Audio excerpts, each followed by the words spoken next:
본문 26장 28절부터 47장 10절 말씀까지 우리가 이 본문을 통해서 우리가 두 주간 하나님의 음성을 듣고 있는데요.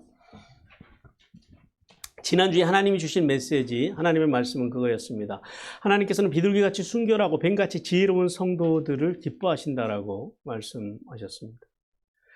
그래서 먼저 28절에서 30절을 통해서 아버지 야곱과 제외한 요셉에 대해서 말씀했는데요. 28절에서 먼저 이제 아브라함으로부터 시작된 구속사를 위한 이 믿음의 공동체의 4대 족장으로 요셉이 등극했음에 대해서 알게 하셨고요. 그리고 29절을 통해서는 야곱과 요셉의 만남이 하나님의 계획 가운데 있었음에 대해서 알게 하셨습니다. 그리고 30절을 통해서 이제 요셉을 만난 야곱이 뭐라 그랬다고요? 내가 죽어도 여한이 없다라는 거예요. 예, 그렇게 자신의 최고의 기쁨을 표현했다라고 그렇게 말씀하십니다. 자, 이 사실을 통해서 하나님께서 우리에게 주셨던 교훈은 그겁니다. 예, 우리가 머지않아서 우리도 하나님의 나라에서 예수님과 얼굴과 얼굴을 맞대고 이렇게 만날 기쁨의 날을 맞이하게 될 것에 대해서 하나님께서 말씀하셨습니다. 그리고 31절에서 34절을 통해서 바로와의 만남을 준비하는 요셉에 대해서 말씀합니다. 요셉이 5가지의 세심한 배려를 통해서 준비를 시켰다 그래요. 먼저 31절에서는 요셉이 아버지뿐만 아니라 누구까지 봉양하겠다고 가족들을 다 불러 모았다고요. 형제들과 형제들의 가족까지 다 책임지겠다는 그런 따뜻한 마음을 알게 하셨습니다. 그리고 31절을 통해서는 그래서 자신이 먼저 바로에게 가서 가족들에 대해서 세심하게 소개할 것에 대해서 말씀하였고요. 그리고 32절을 통해서는 요셉이 가족이 충분한 재산을 가지고 왔음을 밝히고 바로에게 경제적인 부담을 덜어주고 어떻게 하겠다고요? 가족들을 무사하게 고센 땅에 정착하게 하겠다라고 하는 그런 준비를 하겠다고 그렇게 말했음에 대해서 알게 하십니다. 그리고 네 번째 33절을 통해서는 바로의 예상 질문을 형제들에게 알려줘요. 그래서 적절하게 대응할 수 있도록 하도록 했음을 알게 하시고요. 그리고 마지막 5번째 말은 그겁니다. 목축업에 대해서 이야기를 할 때 당당하게 대답하라라는 거예요. 그리고 바로에게 목축업에 가장 적합한 고센 땅의 가족을 정착을 허락받도록 그렇게 준비했음에 대해서 말씀하십니다. 자, 이 5가지의 요셉의 배려를 통해서 하나님께서는 우리에게 지난 시간에 2가지를 말씀하셨어요. 첫째, 성도는 세상 앞에서 당당한 인격 신앙을 가져야 된다는 거예요. 그리고 두 번째는요. 성도는 세상으로부터 거룩한 삶을 지키기 위해서 지혜로워야 됨에 대해서 말씀을 하셨습니다. 자, 하나님께서 오늘 우리에게 주시는 두 번째 메시지 같이 읽겠습니다. 시작. 하나님은 당신을 의지하는 성도들을 평안과 안식으로 이끄신다. 예, 먼저 1절에서 6절 말씀을 보니까 요셉이 5 형제를 바로 앞에 세우고 바로를 아련하게 했다라고 그렇게 말씀합니다. 자, 하나님께서는 요셉이 바로에게 아버지와 형제들이 고센 땅에 잘 도착했음을 보고하고 그리고 가장 먼저 그 다음에 했던 게 뭐예요? 5명의 형제들로 하여금 바로를 아련하게 했다라는 거예요. 자, 이 본문을 통해서 하나님께서는 우리에게 3가지 사실을 알게 하십니다. 하나는 1절을 통해서 아버지와 뜨거운 상복을 마친 요셉이요. 수도로 돌아가요. 그 당시에 애굽의 수도를 노비라고 부릅니다. 아랍어로는 멤피스라고 부르는데요. 이 높당으로 돌아와서 아버지와 가족들의 소식을 보고했다 그래요. 근데 이 요셉의 보고 속에서는요, 2가지의 요셉의 지혜가 보입니다. 2 단어를 통해서 우리가 요셉의 지혜를 알 수 있는데요. 하나는 뭐냐면 고하여예요. 고하여. 이 고하여라고 하는 단어가 히브리어로 나가드입니다. 이게 알리다, 폭로하다 뭐 이런 의미를 가지고 있어요. 그러니까 단순히 그냥 이렇게 잘 도착했습니다라고 가서 그 바로에게 개인적으로 보고를 했다라는 의미보다는 이게 원래 이 나가드가 어떤 의미냐면 어떤 것이 눈에 잘 띄도록 사람들 앞에 두는 것을 나가드라고 그러거든요. 그러니까 이 단어의 의미로 봤을 때 요셉이 바로에게 어떻게 보고를 했다고요? 다 드러나도록 보고를 했다라는 거예요. 가족들이 애굽에 잘 도착한 것에 대해서 정직하게 숨김없이 공개적으로 사람들 앞에서, 다른 신하들 앞에서 그렇게 바로에게 보고했음에 대해서 이제 알게 하시고요. 그리고 또 하나는 뭐냐면은 고센 땅에 있나이다예요. 이 단어를, 이 말씀을 직역을 하면 이렇게 돼요. 그리고 보소서 고센 땅에, 이런 말이에요. 그냥 고센 땅에 잘 도착했는데 이것이 아니라 왕에게 보십시오, 고센 땅에, 이렇게. 그러니까 뭘 강조하고 있는 거예요? 예, 고센 땅에 도착했음을 강조를 하는데, 자, 이 속에서 그러니까 자신의 가족들이 사실은 지금 초청을 받았으면 원래는 어디로 와야 돼요? 노브로 와야죠. 그 바로가 있고 요셉이 살고 있는 애굽의 수도로 오는 게 맞는데, 지금 가족들이 지금 어디에 있다고요? 고센 땅에 있다라는. 그러니까 의도적으로 가족들을 고센 땅으로 들여보내고, 그리고 고센 땅에 도착해 있음을 강조하는 그런 용의 주도함을 보여준다라는. 자, 이 두 가지 사실을 통해서 지금 요셉이 하고 싶은 건 뭐예요? 요셉이 하고 싶은 건 바로로 하여금 가족들의 정착지로 고센 땅을 허락하도록 의도적으로 지금 그렇게 지혜를 동원해서 인도하고 있음을 알게 하십니다. 그리고 2절을 통해서는 요셉이 5명의 형제를 택해서 바로를 아련하게 하고 고센 땅을 이제 고센 땅에 거주하는 것에 대해서 허락을 받았다라고 그렇게 말씀을 하세요. 자, 그런데 왜 5명일까요? 아니 12명도 아니고 3명도 아니고 대표로 1명만 가는 것도 아니고, 우리가 성경을 계속해서 이렇게 우리가 말씀을 들으면서 오지만은 굳이 이게 5명이어야 될 이유가 사실은 성경에서는 찾기가 참 힘들거든요. 근데 이게 예굽에서 찾습니다. 예굽의 문화 속에서 찾아요. 이 5라고 하는 숫자가, 5이라고 하는 숫자가 예굽 사람들이요, 이게 제일 좋아하는 숫자예요. 우리나라는 뭘 제일 좋아해요? 우리는 7 좋아합니다. 행운의 숫자. 근데 애굽 사람들에게 이 5라고 하는 숫자가 그들에게는 우리가 좋아하는 7과 같은 숫자예요. 왜 그러냐면 애굽 사람들은 5를 완전수로 봅니다. 그리고 또 5라고 하는 숫자를 애굽 사람들은 존중의 숫자를 봐요. 손중의 숫자로 생각을 해요. 그러니까 뭘 줘도 5개를 줘요. 내가 당신을 존중한다라고 표현을 할 때는. 그래서 이제 그런 의미가 있고, 또 이 고대 근동 지역에서 이 5라고 하는 숫자가 은총의 숫자로 그렇게 인식을 하고 있습니다.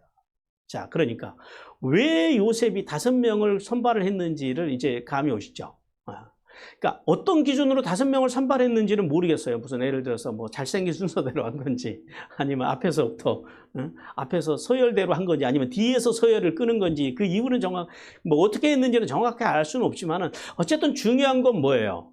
5명의 형제로 하여금 바로를 아련하게 했다라는 것은 누구에게 지금 초점을 맞췄다라는 거예요? 바로의 마음에다 초점을 맞췄다라는 거예요. 바로를 존중하는 그런 마음.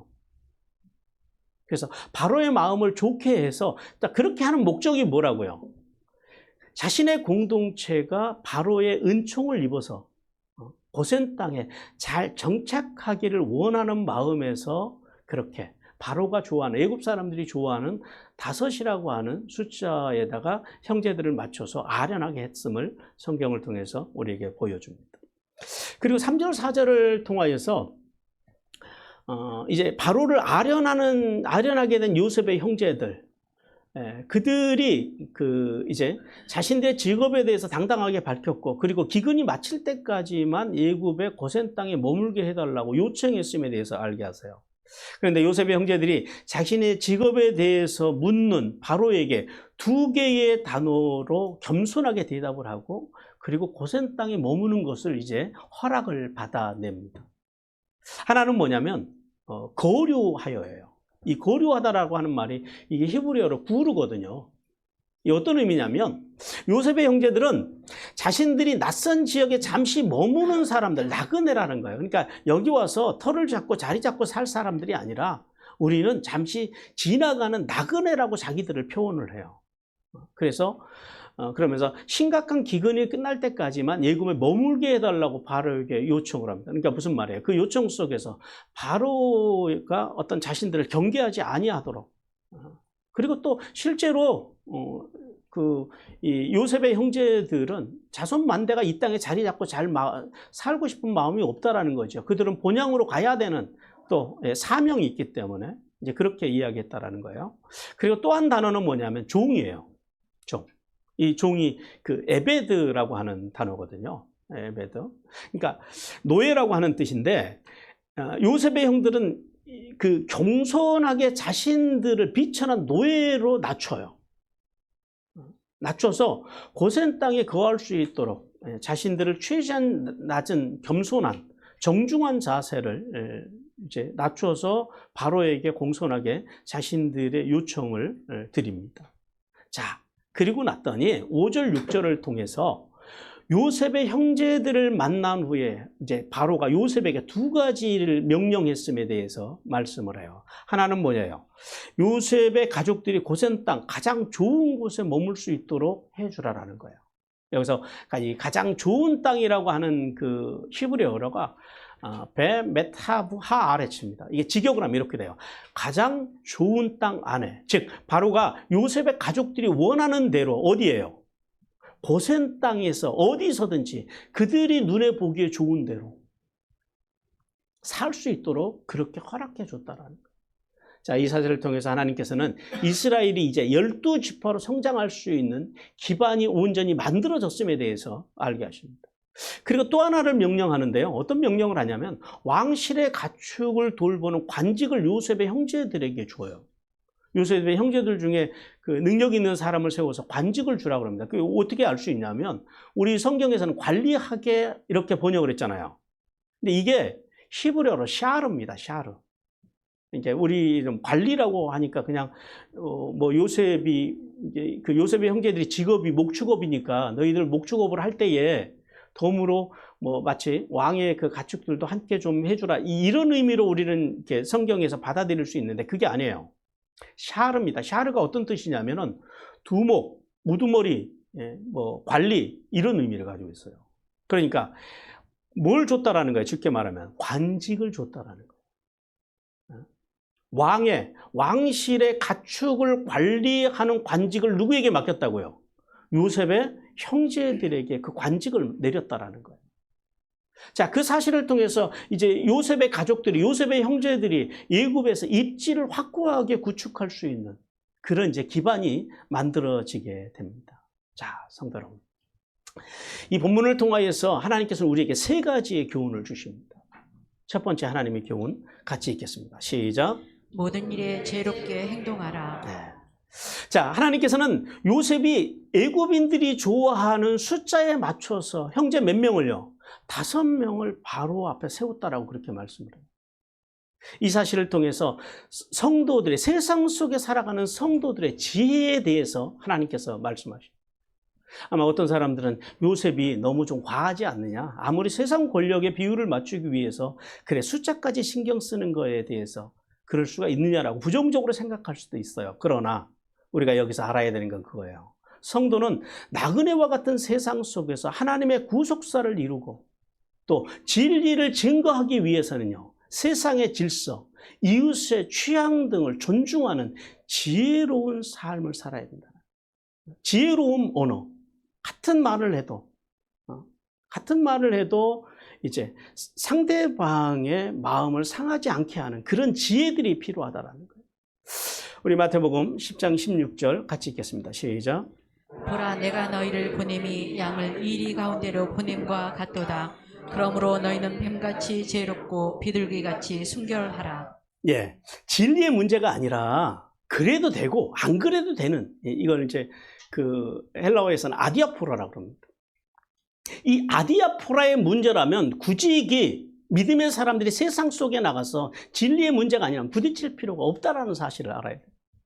왜냐하면 여러분, 예수님은 이 땅에 정치와 체제를 바꾸러 오지 않으셨다라는 거예요. 주님이 이 땅에 왜 오셨어요? 하나님의 나라의 회복. 그 회복을 위해서 오셨음을 우리는 기억해야 합니다. 물론 성도들이 자기의 유익을 위해서 권모술수와 같은 세상의 방법을 사용하거나 또 권력자들의 비율을 맞추기 위해서 불의와 타협하는 행위, 그런 행위는 아무리 우리가 고난을 당하고 불이익을 당해도 성도로서 절대 하지 말아야 할 행동입니다. 왜냐하면 하나님은 불의한 것을 좋아하는 자들을 하나님께서는 반드시 심판하시기 때문입니다. 우리 데살로니가 후서 2장 12절 같이 읽습니다. 시작. 진리를 믿지 않고 불의를 좋아하는 모든 자들로 하여금 심판을 받게 하려 하심이라. 네, 하나님은 어떤 자들을 심판하신다고요? 진리를 믿지 않고, 그 다음에요, 불의를 좋아하는 사람들. 근데 우리가 어떻게 불의를 안 저지르고 세상을 살 수 있겠어요? 우리가 온전히 세상을 의롭게 살 수 있는 방법이 없죠. 만약에 그렇게 살 수 있는 능력이 있었다면 예수님께서 이 땅에 성탄하셨을까요? 안 하셨을까요? 하실 필요가 없죠. 우리는 본질상, 그러나 여기서 그러죠. 그래서 불의를 좋아하는 사람. 그래서 우리는 반대로요. 우리는 의롭게는 온전히 살 수 없지만은 불의를 멀리 해야 된다. 불의를 싫어하는 삶을 살아야 된다. 그러므로 성도는 세상을 살아가는 동안에 진리를 수호하되 요셉과 같이 지혜로운 말과 행동으로 하나님의 구속사를 이루는 일에 앞장서기를 주님께서 원하십니다. 그리고 두 번째 교훈 같이 읽겠습니다. 시작. 세상에 대한 집착을 버리라. 예. 자, 하나님께서는 요셉의 형제들이 바로에게 뭐라고 이야기했다고요? 기근을 마치기까지 애굽에 거류하게 해달라고 요청했다 그래요. 자, 이 사실을 통해서 성도는 아무리 세상에서의 삶이 화려하고 좋아 보여도 세상에 대한 욕심을 버리고 하나님의 나라를 사모해야 한다라고 주님께서 그렇게 말씀합니다. 왜냐하면, 자, 보세요. 이 목축업자들의 입장에서 이 고센 땅이라고 하는 것은요, 가나안 땅과 이게 비교가 안 되는 땅이에요. 강이 흐른다고 하는 것은 그 사시사철 푸르른 초장이 있다라는 거죠. 이 땅이 얼마나 이 고센 땅이 좋은 땅이냐면요. 전날 그 아브라함의 조카 롯이 애굽 땅을, 이 고센 땅을 어떻게 비유하냐면 여호와의 동산과 같이 생각할 정도로 좋은 땅입니다. 우리 창세기 13장 10절 같이 읽습니다. 시작. 이에 롯이 눈을 들어 요단 지역을 바라본즉 소알까지 온 땅에 물이 넉넉하니 여호와께서 소돔과 고모라를 멸하시기 전이었으므로 여호와의 동산 같고 애굽 땅과 같았더라. 하나님의 동산과 애굽 땅, 이 고센 땅이요. 애굽의 이 이스라엘 백성들이 지금 정착하기 원하는 이 땅이 이게 그러니까 롯의 눈에는 동급으로 보였다라는 거예요. 그 정도로 이 땅이 살기 좋은 땅이었다라는 거예요. 특히 목수업자들한테는. 그러나 자, 요셉의 형제들은 가나안 땅을 본향으로 삼고 살아가는 사람들. 그래서 아무리 그 고센 땅이 살기 좋고 화려해 보여도 그 땅에 대한 욕심을 그들이 버리지 않았다라는 거예요. 그들의 삶을 어떻게 인식했다고요? 그들을 나그네로서 잠시 머무르는 곳으로 그렇게 인식했음을 오늘 우리에게 말씀합니다. 그러므로 성도는 이 땅의 삶이 아무리 좋아 보여도 요셉의 형제들과 같이 이 세상은요, 어떤 세상이라고요? 잠시 스쳐 지나가는, 거쳐가는 나그네의 삶이라는 사실을 깨달아야 돼요. 따라서 성도는 성령님의 도우심 안에서 세속적인 욕망을 버리고, 우리는 뭘 향해 가는 사람들이에요? 어디를 향해서 가는 사람들이에요? 본향, 하나님의 나라. 그 하나님의 나라를 사모하며 구원의 완성을 위해서 믿음의 경주를 쉬지 않기를 주님께서 원하십니다. 우리 베드로전서 2장 11절 같이 읽습니다. 시작. 사랑하는 자들아, 거류민과 나그네 같은 너희를 권하노니 영혼을 거슬려 싸우는 육체의 정욕을 제어하라. 네. 아멘. 자, 세 번째 하나님께서 주신 교훈 같이 읽습니다. 시작. 성실한 자세로 살라. 네. 자, 근데 이 고센 땅이 비옥한 목초지예요. 그러니까 요셉 공동체에게는 더할 나위 없이 좋은 곳이라는 거예요. 근데 여기에 그럼 이건 이제 요셉 공동체 입장이지만 애굽의 입장에서는 이 고센 땅은 어떤 땅일까요? 애굽으로서는 이 고센 땅이요, 이게 전략적인 땅입니다. 그러니까 지난주에도 말씀드렸지만 이 고센 땅은 팔레스타인하고 가까워요. 국경하고 가까워요. 국경하고 가깝다라는 것은 무슨 말이에요? 예, 여기가 전략적으로 중요한 자리라는 거예요. 전쟁이 일어나면 가장 먼저 적들이 쳐들어오는 그런 곳이라고요. 근데 그 땅에 누가 지금 누구를 살도록 허락해 줬다고요? 애굽의 입장에서는, 바로의 입장에서는 이방인. 그것도 가나안에서 살다 온 가나안족을, 팔레스타인에 살다 온 그 사람들을 그 땅에 정착했다는 거예요. 거기에는 상당한 위험이 있습니다. 왜냐하면 적들이 쳐들어왔을 때 이 사람들이 들고 일어나서 같이 동조를 해버리면요, 애굽은 망할 수 있다는 거예요. 그래서 나중에 요셉을 알지 못하는 정권이, 그 왕족이 들어섰을 때에, 그래서 그 땅에 있는 요셉족들을, 야곱의 그 후예들을, 이스라엘 히브리 사람들, 이스라엘 사람들을 그들이 종으로 이제 삼았음을 우리가 알게 됩니다. 여긴 전략적으로. 그래서 훗날 이곳에다가 국고성은 뭐냐면 이제 전쟁을 대비하는 그 비돔과 라한셋을 지을 정도로 여기는 아주 전략적으로 요충지입니다. 우리 출애굽기 11장 1절, 11절 같이 읽겠습니다. 1장 11절 같이 읽습니다. 시작. 감독들을 그들 위에 세우고 그들에게 무거운 짐을 지워 괴롭게 하여 그들에게 바로를 위하여 국고성 비돔과 람셋을 건축하게 하니라. 자, 그런데 바로가요, 이 중요한 땅을, 이 중요한 전략적인 요충지를요, 누구에게 허락했다고요? 요셉 공동체에 허락했다라는, 그 땅에 살도록 승인해 줬다라는 거예요. 이게 어떻게 가능했을까요? 요셉이요. 그러니까 요셉을 향한 바로의 절대 신임이 있었기 때문에 가능했다라는 거예요. 자, 우리가 아는 바와 같이 요셉은요, 성실과 정직의 아이콘입니다. 지난날 보디발뿐만 아니라 그 다음에 옥사장에게서도 그가 신임을 받았고, 그리고 요셉이 총리가 된 후에도요, 바로의 절대적인 신임을 받았기 때문에 이렇게 귀하게 하나님의 뜻에 쓰임을 받았다라는 사실을 우리는 깨달아야 돼요. 따라서 성도는 하나님 앞에서 성실과 정직으로 행하여야 하지만, 특히 세상 속에서 요셉과 같이 성실한 삶을 살아내기를 주님께서 원하십니다. 왜냐하면 세상 속에서 성도의 성실과 정직은요, 하나님의 영광을 드러낼 뿐만 아니라 세상 사람들을 하나님께로 돌아오게 하는 그 삶 자체가 귀한 사역이라는 사실 때문입니다. 우리가 이 사실을 깨달아야 돼요.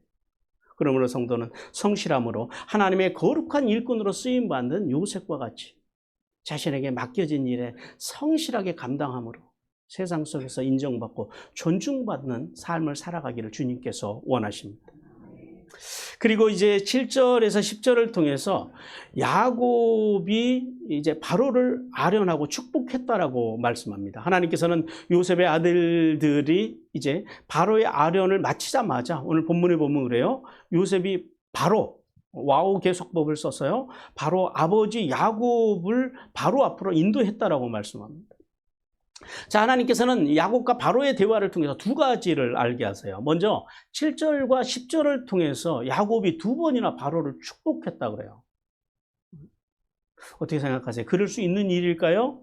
예, 우리 생각에는 그럴 수 있죠. 근데 여러분 잘 생각해 보세요. 야곱은 지금 누구예요? 애굽 사람들이 부정하게 생각하는 일개 목축업자라는 거예요. 바로는 애굽에서 누구예요? 바로는 애굽에서 신이에요.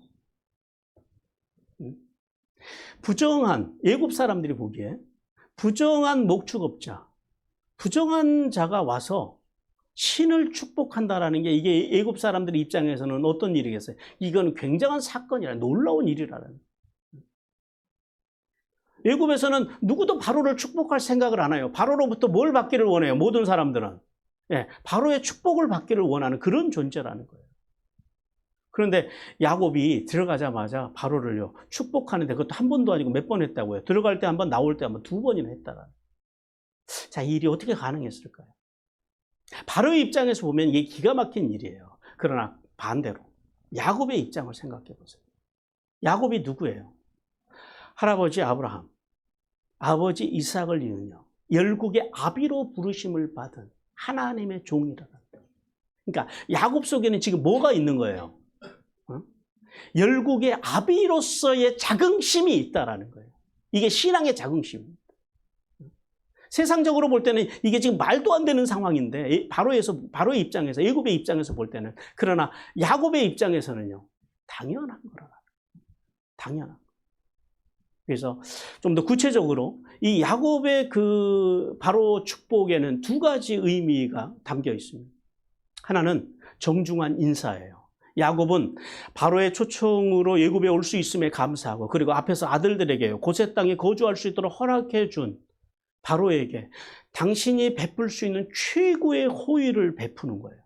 뭐예요? 하나님의 종으로서, 열국의 아비로서 바로에게 하나님의 복을 빌어주는 것. 그것이 야곱이 바로에게 베풀 수 있는 가장 정중한 인사였다라는 거예요. 그리고 또 하나는 뭐냐면, 하나님의 선지자로서, 다시 말씀드리지만은 바로의 입장에서 보면은 그냥 일베 목축업자고 자기는 신과 같은 왕이잖아요. 그런데 야곱의 입장에서는요, 하나님의 선지자로서, 하나님의 종으로서 이렇게, 바로는 누구예요? 애굽 사람들은 신으로 추앙하지만은 실상은 하나님 관점에서 볼 때는 바로는 일국의 군주에 불과하더라, 왕에 불과하더라. 하나님의 대선지자로서 지상의 군주에게 축복을 선언하는 그런 이제 두 가지 의미를 갖습니다. 그리고 이제 8절과 9절을 통해서 야곱은 자신의 삶을 나그네의 순례자로 인식하고 살아왔음에 대해서 말씀합니다. 여러분, 야곱의 축복을 받은 바로가 야곱에게 뭐라고 물어봐요? 당신이 몇 삽니까? 우리 성경에는 연세가 어떻게 되십니까? 이렇게 물어본 것처럼 번역이 되어 있는데요. 사실은 직역을 하면 이렇게 돼요. 당신의 연들과 날들이 어떻게 되십니까? 그래서 그 질문에 대해서 야곱이요, 세 가지로 다시 당신의 인생을 대답을 해요. 첫 번째는 자신의 삶을 뭐로 평가를 해요? 뭐로 인식을 하고 있어요? 나그네의 길의 세월로 인식을 하고 몇 년을 살았대요? 130년을 살았음을 이야기합니다. 여기서 나그네 세월이라고 하는 것을 그래서 직역하면 이렇게 되는 거예요. 머무름의 연들과 날들이에요. 하루하루가 쌓여서 오늘 여기가 있다라는 거예요. 이런 의미를 가지고 있습니다. 즉 야곱은 자신의 삶을 잠시 이 땅에 머무는 나그네의 삶으로 말하고 있다라는 거예요. 이것은 여러분 야곱에게서도 엄청난 변화입니다. 왜냐하면 우리가 지금까지 야곱의 인생을 봤지만 야곱은 지금까지 어떤 사람이에요? 어떤 특징을 가져요? 집착의 사람입니다. 끊임없이 집착하며 살아요. 형 에서의 허기를 이용해서 장자의 명분을 그 집착하던 명분을 빼앗고, 그리고 아버지를 속여서 자기가 그렇게 집착하고 있던 언약의 상속권을 가로채고, 그랬던 야곱이 이제 이 땅의 삶을 뭐라고 지금 어떻게 인식하고 있다고요? 나그네의 삶을 인식하고 있다. 이건 어마어마한 변화입니다. 이걸 통해서 우리에게 뭘 알려줘요? 야곱이 지금 이제 130살이 지금 이 시점에 야곱이 어떤 존재로 어떤 하나님의 사람으로 성장했다고요? 하나님의 대선지자예요. 하나님의 종으로 그가 온전히 거듭났음을 보여주는 대목이 바로 이 대목입니다. 그리고 둘째는 자신의 삶의 세월이 조상에게 못 미친다라고 고백을 해요. 이것은 이제 그럴 수밖에 없죠. 왜냐하면 할아버지 아브라함이 몇 세를 살고 가셨어요? 180세. 그 다음에 아버지 이삭은요, 175세를 살고 가셨어요. 그러니까 자기는 130세니까 아직 그 자신의 삶이 나이가 못 미친다라고 고백을 한 거고요. 그리고 세 번째는 자신의 삶을 어떻게 평가하냐면 험악했다 그래요. 이 고백을 통해서 요셉이 말하는 건 그거예요. 자기가 지나온 삶에 대해서 돌아볼 때 육체적으로 정신적으로 매우 고통스러웠다라는 거예요. 왜 그래요? 오직 성공, 어떤 목표 한 바를 이루기 위해서요, 그는 죽을 힘을 다해서 살아왔어요. 그래서 이루었어요. 근데 그 이루었던 삶이 자신에게는요, 자신의 이뤘던 그 인생이 험악했다라고 고백해요. 우리 성경에서는 험악한 이렇게 번역을 했지만은 히브리어로 이게 보면은 라우입니다. 악하다, 나쁘다 이런 말이에요. 자신의 삶이 악했다라는 거예요. 자기의 삶이 나빴다라는 거예요. 자신의 세월이 왜 그렇게 고백을 할까요? 부자도 됐잖아요. 그리고 자기가 원하는 적장의 복도 받았잖아요. 근데 왜 그가 자신의 삶을 악했다, 나빴다 이렇게 지금 그가 자신의 삶을 평가하고 있을까요? 왜 그랬다고요? 그것을 이루기 위해서 하나님의 뜻과 하나님의 때를 바라보지 못하고 그가 뭘 했다고요? 자기의 방법으로 했다. 자신의 욕망으로 이뤘다. 하나님의 뜻을 거스리고 살았던, 자신의 욕망으로 살았던 그 세월이요, 악했다라고 지금 그렇게 평가하고 있다. 성도 여러분, 본문을 통해서 하나님께서는 우리에게 두 가지 교훈을 주십니다. 첫 번째 교훈 같이 듣겠습니다. 시작. 인생은 나그네의 길이다. 인생은 나그네, 유행가 가사죠. 자, 파란만장한 자신의 인생을 나그네의 길이 있다고 고백하는 이 야곱. 이 야곱을 통해서 우리가 깨달아야 되는 것은 그거예요. 세상은, 이 땅은 잠시 머물다 지나간다라는 사실을 우리는 깨달아야 돼요. 그래서 우리가 이제 며칠 지나면 또 한 살을 먹을 거 아니에요? 나이가 들어갈수록 우리가 두 가지를 기억해야 돼요. 하루하루를 살아갈수록. 하나는 뭐냐면 겸손을 기억해야 돼요. 겸손. 자, 130년의 세월이 짧아요, 길어요? 우리는 아직 130년, 절반, 절반 조금 넘기신 분들도 계시지만 우리는 거의 다 절반도 못 넘었잖아요. 그 짧지 않은 세월을 살아온 야곱이요. 자신의 삶을 조상들의 삶과 비교하는 그 겸손을 보여주고 있다라는 거예요. 여러분, 나이가 들었다라는 게 뭘 의미할까요? 나이가 들었다고 하는 것은 그 나이가 든 만큼 삶의 지혜와 경험이 많아졌다라는 걸 이야기해요. 자, 그런데 보세요. 어떤 사람들은 나이가 들어갈수록 그 자신과 자신의 어떤 경험과 지혜를 뭘로 표현을 해요? 아직과 고집으로 나오는 사람들이 있어요. 왜 그럴까요? 왜 나이가 들어갈수록 사람들이 아직과 고집이 세져 갈까요? 김영석 박사님, 이제 지금 올해 104세 잡수신 김영석 박사님의 말씀에 의하면 공부하지 않아서 그렇답니다. 배움이 없어서 그렇다라는 거예요. 그러니까 아는 것만 가지고 살려고 하니까 사람이요, 좁아질 수밖에 없다라는 거예요. 세월은 빨라지고 생각은 좁아질 수밖에 없다라는 거예요. 그래서 그렇다라고 그분은 그렇게 이야기를 해요.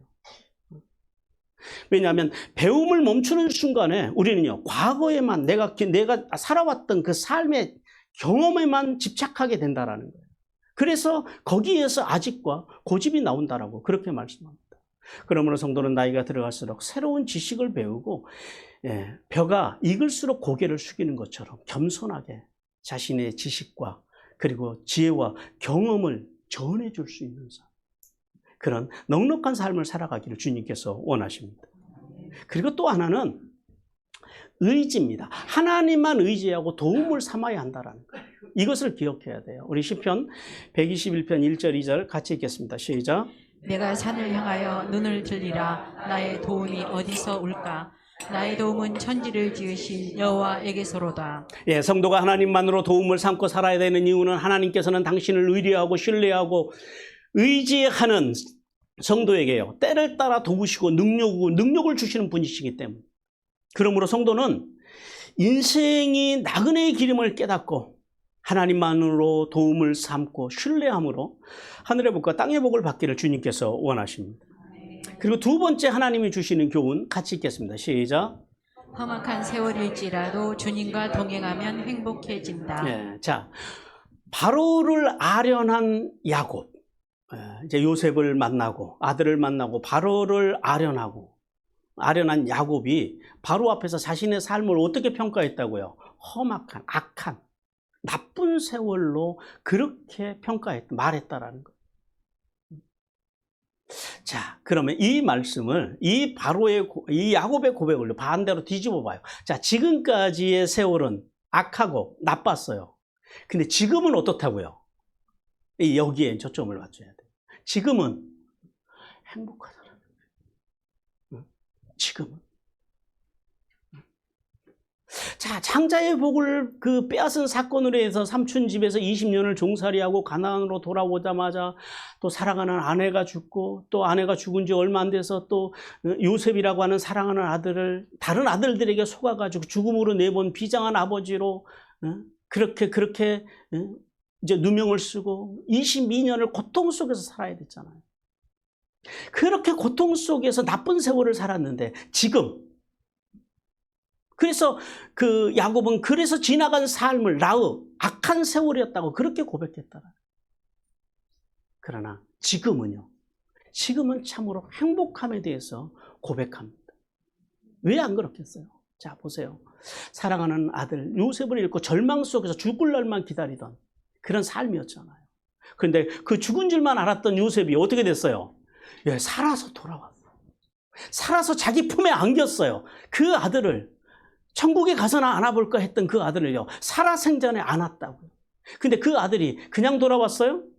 애굽의 총리라고 하는 어마어마한 인물이 돼서 돌아왔다라는 거예요. 그리고 지금까지 이 아들을 만나기 전까지 또 야곱을 가장 힘들게 했던 게 뭐예요? 족장으로서 가장 힘들었던 게 뭐예요? 굶주림. 이 대기근 앞에서 이 70명이 넘는 종들까지 하면은 수백 명에 이르는 이 대가족을 먹여 살려야 되는 이 족장으로서의 무거운 짐을 지고 지금까지 살아왔던 그 야곱이 바로의 초청으로 인해서 그것이 어떻게 됐어요? 한 방에 다 해결됐다. 이 굶주림의 문제가. 그러니 지금 지금 이 야곱의 마음이 어떻겠냐라는 거예요. 날아갈 것 같지. 무겁게 져왔던 모든 짐을 다 벗고 사랑하는 아들을 만나고 모든 인생의 문제가 해결된, 그래서 행복했다라는 거예요. 얼마나 야곱이 지금 이 순간, 이 바로를 만나고 있는 이 순간이 지금 그에게 얼마나 큰 행복이었을 거예요. 자, 그러면 이 모든 행복이 지금 어디서 왔냐라는 거예요. 어디서 왔어요? 먼저는 불행한 인생 가운데서도 하나님과 함께 하심으로 형통의 복을 받았던 요셉이 거기에 있었다. 그것은 우리가 아는 사항이고요. 또 하나 우리가 잊지 말아야 될 게 있어요. 불행한 인생 가운데서도 야곱이요, 삶이 포기했어요, 안 했어요? 안 했다. 불행하고 힘들고 어려운 상황 가운데서도요, 야곱이 절대 자신의 인생을 포기하지 않고 누구를 바라보고 살았다고요? 하나님을 바라보면서 살았던 야곱. 야곱이 거기 있었기 때문에 이 행복이요, 지금 누구에게 왔어요? 야곱에게 왔다라는 거예요. 그런 삶을 살았기 때문에. 따라서 성도는 야곱처럼 요셉처럼 오늘의 삶이 불행하고 고단하여도 우리가 뭘 믿자고요? 하나님의 함께 하심을 믿자고요. 그리고 어떤 삶을 살아보자고요? 끝까지 포기하지 않는 삶. 그 삶을 살아보요. 왜냐하면 하나님은 우리가 포기하지 않으면 때가 되면 반드시 거두게 하신다고 약속하셨기 때문입니다. 우리 갈라디아서 6장 9절 같이 읽습니다. 시작. 우리가 선을 행하되 낙심하지 말지니 포기하지 아니하면 때가 이름에 거두리라. 예, 어떻게 한다고요? 때가 되면, 포기하지 않으면, 때가 되면 하나님께서 거두게 하신다. 그러니까 사람이요, 일관성이 있어야 돼요. 성실해야 돼요. 그러므로 성도는 아무리 삶이 험악하고 어려워도 내 마음대로 안 하고 내 뜻대로 당장 안 된다 할지라도 하나님과 동행하는 길에 서 있는 한 하늘과 땅의 복은, 행복은 기어이 나를 찾아온다는 사실을 믿기를 주님께서 원하십니다. 더 나아가 아무리 삶이 어려워도 하나님과 동행하는 삶이 가장 복되고 행복한 삶인 줄 믿기를 주님께서 원하십니다. 사랑하는 성도 여러분, 자, 이제 요셉을 중심으로 한 형제들과의 갈등, 이 이야기는 오늘 본문으로 이제 전체적으로 맞춰집니다. 자, 철없는 요셉, 자신의 울음으로 형들의 감정을 상하게 하고 미움을 받아서 애굽의 종살이에 제수까지 되었다가 하나님의 도우심으로 극적으로 애굽의 총리가 된 요셉. 또 지난날 철없이 그 어린 동생의 말을 듣고 마음이 상해서 요셉을 미워하고 시기하고 질투하고, 그래서 심지어는요 동생을 죽이려고 하고 나중에는 애굽으로 종으로 팔아버린 무서운 죄를 저질렀던 그 요셉의 형들. 그러나 지금은 그들이 무엇으로 해요? 어떤 신앙으로요? 슈브의 신앙으로. 그들이 돌아와서 겸손함으로 요셉의 용서를 받고 바로를 아련하고 고센 땅에 거주할 수 있도록 허락을 받고, 심지어는 뭐까지 받았다고요? 관직까지 받았다. 출세까지 했다는, 관직까지 얻었다는. 또한 야곱은 어떻습니까? 그 고단한 삶 속에서도 그가 뭘 하지 않았다고요? 포기하지 않았다. 그리고 끝까지 하나님을 찾고 의지했던 그들의 삶. 자, 그들의 삶이 오늘 이 본문을 끝으로 어떻게 됐다고요? 행복하게, 오래오래, 재밌게 잘 살았더라. 이게 요셉의 이야기의 결론입니다. 우리가 박수를 한번 쳐도 되겠지. 자, 사랑하는, 그러니까 여기까지 오는 동안에 얼마나 많은 일들이 있었느냐라는 거예요. 성도 여러분, 하나님께서는 이제 온전히 회복된 요셉 공동체를 통해서 하나님의 함께 하심을 믿고 하나님을 끝까지 의지하고 휴부의 신앙으로 사는 성도들에게 뭐를 주신다고요? 하늘의 평안과 영원한 안식을 보장해 주신다는 사실을 깨닫고 우리가 어디까지 재미있게 한번 가보시자고요. 주의 나라에 이를 때까지. 어려워도 힘들어도 포기하지 않고 끝까지 야곱처럼 요셉처럼 이 믿음의 길에서 최후의 승리자로 우뚝 서는 귀한 아버지의 사람들이 되기를 주님께서 원하십니다. 우리